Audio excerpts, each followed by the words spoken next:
ক্ষেত থেকে পরম যত্নে বিলাতি ধনিয়া পাতা তুলছেন কৃষক জায়েদুল্লাহ। রোদ বৃষ্টি উপেক্ষা করে সবুজ পাতায় সাজিয়েছেন ১ বিঘা জমি। ৩৫ বছর আগে যখন ৪ শতক জমিতে শুরু করেছিলেন বিলাতি ধনিয়া চাষ, তখন গ্রামের মানুষ তাঁকে নানা কথা বলতো।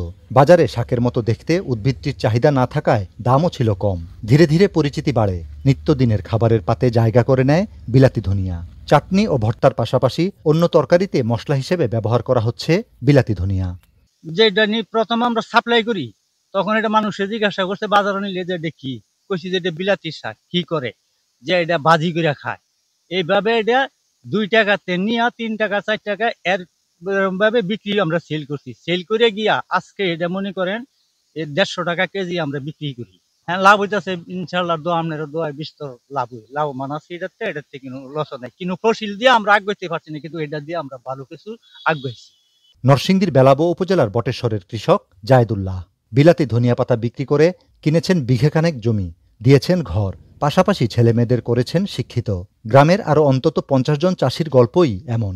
তারা জানান, বেলাবো ও শিবপুর উপজেলার অনেক কৃষক পরিত্যক্ত জমি ও সাথী ফসল হিসেবে বিলাতি ধনিয়া আবাদ করে আর্থিকভাবে সচ্ছল হয়েছেন। 1 বিঘা জমিতে লাগাইছি, লাগানোর পরে মনে করেন তো খরচ হয়েছে আমার ৪৫,০০০ টাকা। বিহি বুধা 2 লাখের উপর বেচছি, আর তো বেচলাম। প্রথম আপনার আমার ১২,০০০ টাকা খরচ হয়েছে প্রথম, পরে এবার না ব্যস্ত আছি ৬০-৭০,০০০ টাকা বেচছি।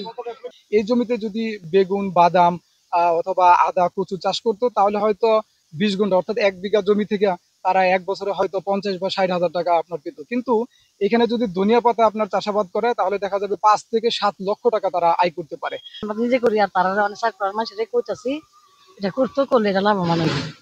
আমরা তো ৩০ বছর ধরে করতেছি, আমরা প্রথম এই দেশের লাগে পাতা গৃহস্থী, পরে তারা অনেক করে। বিলাতি ধনিয়ার রয়েছে নানা পুষ্টিগুণ, যা মানবদেহের জন্য অত্যন্ত উপকারী বলে জানান এই চিকিৎসক। এটার অনেক ধরনের উপকারিতা আছে।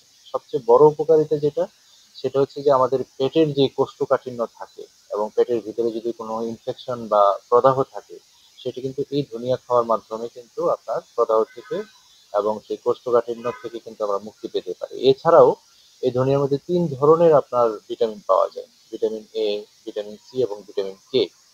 ভিটামিন এ আপনি জানেন যে চোখের জন্য ভালো, আর ভিটামিন সি হচ্ছে শরীরের যে কোনো ধরনের ইনফেকশনের জন্য সে কাজ করে, আর ভিটামিন কেটা কাজ করে হচ্ছে রক্তে যে জমাট বাঁধে, অর্থাৎ আমাদের যখন কেটে যায় কোনো জায়গায়, তখন ওইটা কিন্তু অটোমেটিক ভাবেই আমাদের একটা সিস্টেমের মাধ্যমে এটা জমাট বাঁধে। এই জমাট বাঁধার জন্য যে ভিটামিনটা কাজ করে সেটা হচ্ছে ভিটামিন কে। ত্বকের ক্ষেত্রে আমার মাথার যে খুশকি আছে, ধনিয়া খেলে এবং ধনিয়া বেটে যদি আমি মাথার মধ্যে দেই, তাহলে এই খুশকি থেকে আমরা নিরাময় পেতে পারি। ধনিয়া যদি আমরা জুস করে খাই, সেই প্যারাসিটামলের মতো কাজ করবে। সেকেন্ড জিনিস হচ্ছে আমার যে ক্ষুধামন্দা থাকে, যে কারো খিদা লাগতেছে না, খেলে পেটটা একটু ভরা ভরা লাগে, এই ধনিয়া যদি আমরা জুস করে খাই, তাহলে এই খিদা মন্দাটা কিন্তু দূর হয়।